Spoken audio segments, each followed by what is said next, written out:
Président de la transition, son Excellence le colonel Assimi Goïta, prenant la mesure des enjeux et l'importance des questions en discussion, a souhaité qu'il y ait une grande mobilisation au niveau du gouvernement pour pouvoir faire de l'étape de Ouagadougou un tournant majeur pour notre organisation.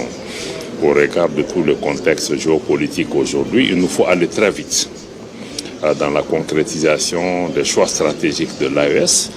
Vous savez que l'Alliance des États du Sahel a commencé par l'adoption le 16 septembre de la charte de l'Alliance des États du Sahel qui mettait en place une alliance militaire au début et qui progressivement a vu nos dirigeants apprécier la nécessité aussi de lui donner deux autres pieds pour pouvoir avancer concrètement.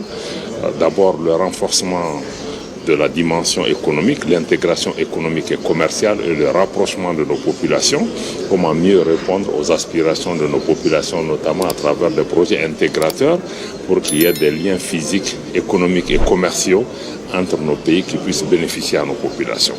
Justement, à ce niveau, quelle est la portée de ce volet économique? L'AES veut œuvrer à faire d'une réalité majeure cette question de libre circulation des personnes et des biens. Donc, à côté de cette dimension économique aussi, nous voulons travailler pour qu'il y ait une coordination de l'action politique et diplomatique des différents pays. Parce que vous savez qu'aujourd'hui, nous avons un positionnement qui nous amène à interagir avec beaucoup de partenaires.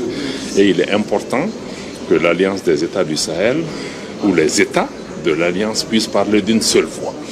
Donc porter un message important et ça nécessite que nous, ministres des Affaires étrangères ou à d'autres niveaux, même sur le plan de la communication, sur l'ensemble de ces éléments, que nous puissions envoyer des messages coordonnés et des messages cohérents. Donc ce que nous souhaitons ici, en venant aujourd'hui à Ouagadougou, avec vraiment tous les ministres qui sont concernés, c'est de renforcer la dimension intégration économique, c'est de renforcer la coordination politique et diplomatique.